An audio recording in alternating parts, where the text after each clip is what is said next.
আসসালামু আলাইকুম ভাই জাকির। আমার নাম ইশরাত আনসারি। আমি সায়েন্স গ্র্যাজুয়েট, এখন ইসলামিক স্টাডিজের উপর এমএ করছি।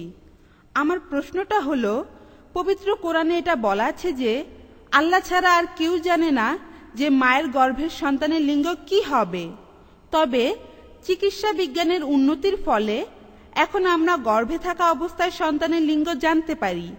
এটাকে কি কোরআনের অসঙ্গতি বলা যায়? ওয়ালাইকুম আসসালাম বোন, আপনি একটা প্রশ্ন করেছেন যে কোরআন বলছে যে আল্লাহ সুবহানাহু ওয়া তাআলা ছাড়া অন্য কেউ গর্ভের সন্তানের লিঙ্গ সম্পর্কে জানে না। আর আমি আপনার সঙ্গে একমত যে অনেক মেডিকেল পরীক্ষা আছে, যেমন ধরেন অ্যামনিওসেন্টেন্সিস, আল্ট্রাসোনোগ্রাফি, যেটা দিয়ে সন্তানের লিঙ্গ জানা যায়। তাহলে এটা কি পবিত্র কোরআনের একটি বৈজ্ঞানিক ভুল নয়? বোন, আপনি এখানে বলেছেন সূরা লুকমানের একটি আয়াতের কথা। এখানে 34 নম্বর আয়াতে উল্লেখ করা হয়েছে যে শুধুমাত্র আল্লাহর কাছে রয়েছে কিয়ামতের জ্ঞান, অর্থাৎ শেষ বিচারের দিন শুধুমাত্র আল্লাহর কাছে রয়েছে রোজ কিয়ামতের জ্ঞান।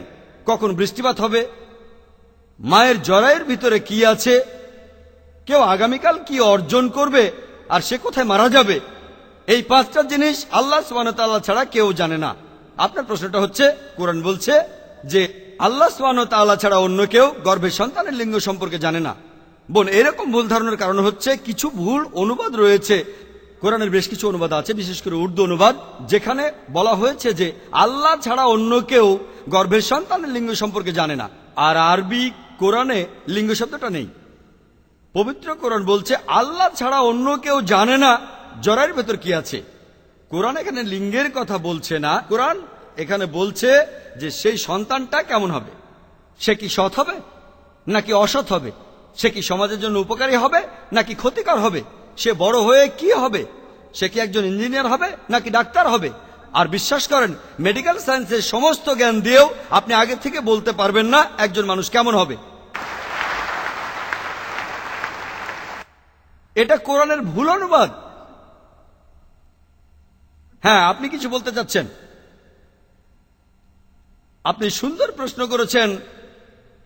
পুরো প্রশ্নটা করার জন্য আপনাকে মাইকের সামনে আসতে হবে, মাইকের সামনে দাঁড়িয়ে প্রশ্ন করেন। হয়তো আপনি একজন অমুসলিম, তাতে কোনো সমস্যা নেই। বললেন আমি ভুল ব্যাখ্যা দিচ্ছি। যদি কোনো ভাষা বুঝতে আপনাদের সমস্যা হয় তাহলে অভিধান দেখেন, আরবি অভিধান। যে অভিধানটা লিখেছে অমুসলিমরাই, সবচেয়ে ভালোটা হচ্ছে লেনের অভিধান।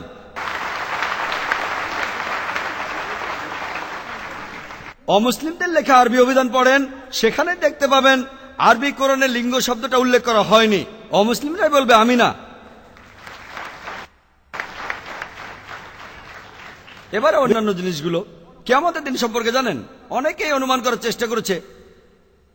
টাইমস অফ ইন্ডিয়া একবার আসলো 1992 সালের নভেম্বর মাসে, যে একটা কোরিয়ান চার্চ ঘোষণা করেছে 1992 সালের নভেম্বর মাসে পৃথিবী ধ্বংস হয়ে যাবে। সে চার্চের সব অনুসারীরা সেখানে আসলো, কিছুই হলো না। আমরা এখনো টিকে আছি। কিছু লোক টাকা কামিয়ে পালালো। কেউ বলতে পারবে না এই পৃথিবী কবে ধ্বংস হবে।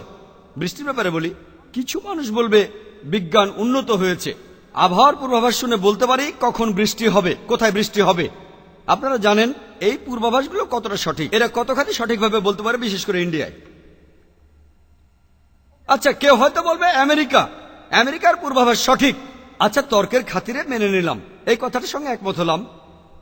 আবহাওয়া অধিদপ্তর যখন বৃষ্টিপাত সম্পর্কে বিভিন্ন রকম পূর্বাভাস দেয়, তারা কি করে? আকাশের মেঘ দেখে, এছাড়াও বাতাসের গতি পর্যবেক্ষণ করে যে কখন বৃষ্টি হবে। এটা এমন কিছু না, বৃষ্টি সহ মেঘটা তো আকাশে আছে। তখন ব্যাপারটা অনেকটা এরকম যে ধরেন কোন একটা পরীক্ষা হয়েছে, 1 মাস পরে রেজাল্ট হবে। সেই পরীক্ষার খাতাগুলো যিনি দেখলেন সেই টিচার, তিনি 3 সপ্তাহ পরে সব জমা দিলেন। এখন তিনি তো আগে থেকে জানেন যে এই স্টুডেন্ট ফার্স্ট হয়েছে, এই স্টুডেন্ট 93 মার্কস পেয়েছে। তিনি যে আগে থেকে জানেন এটা অসাধারণ কিছু না, তিনি তো সব খাতাগুলো দেখেছেন। নোটিশ বোর্ডের রেজাল্ট ঝোলানো হবে 1 সপ্তাহ আগেই টিচার যদি বলে কে ফার্স্ট হয়েছে, এটা অসাধারণ কিছু না। মেঘের মধ্যে বৃষ্টির পানি তো অবস্থান করছে। অসাধারণ হবে তখন যখন আবহাওয়া অধিদপ্তর এটা বলতে পারবে যে কোথায় বৃষ্টিটা হবে, কখন হবে, এখন থেকে 200 বছর পরে, আর বলবে মেঘ না দেখে। আমি এখানে যে কোনো আবহাওয়া অধিদপ্তরকে চ্যালেঞ্জ করছি, পারলে আগে বলেন এখন থেকে 200 বছর পরে ঠিক কখন পৃথিবীর কোন জায়গায় কি পরিমাণ বৃষ্টি হবে তারা এটা কখনোই বলতে পারবে না। এরপর একজন মানুষ কোথায় মারা যাবে কেউ বলতে পারে আমি জানি, আমি তো এখন এখানে আত্মহত্যা করব। সত্যি বলতে যারা আত্মহত্যা করতে যায় তাদের বেশিরভাগই ব্যর্থ হয়। বেশিরভাগ। কতজন মানুষ আত্মহত্যা করতে চায়? তারা সংখ্যায় খুবই কম মানুষ। আর যারা আত্মহত্যা করতে চায় তাদের বেশিরভাগ মানুষই ব্যর্থ হয়। তারা বিষ খাওয়ার পরে অন্য কারো কাছে সাহায্য চায়, তখন তাকে হাসপাতালে নেওয়া হয়। যখন তারা লাভ দেয় একটু নিরাপদ জায়গা বাছে। তারপরও লাভ দিলে আল্লাহ যদি বাঁচাতে চান তিনি আপনাকে বাঁচাবেন। যদি মারা যান তার অনুমতিতে সেটা সম্ভব, বিনা অনুমতিতে নয়। আর শেষ পয়েন্টটা, অন্য কেউ জানে না তুমি কতটা উপার্জন করবে।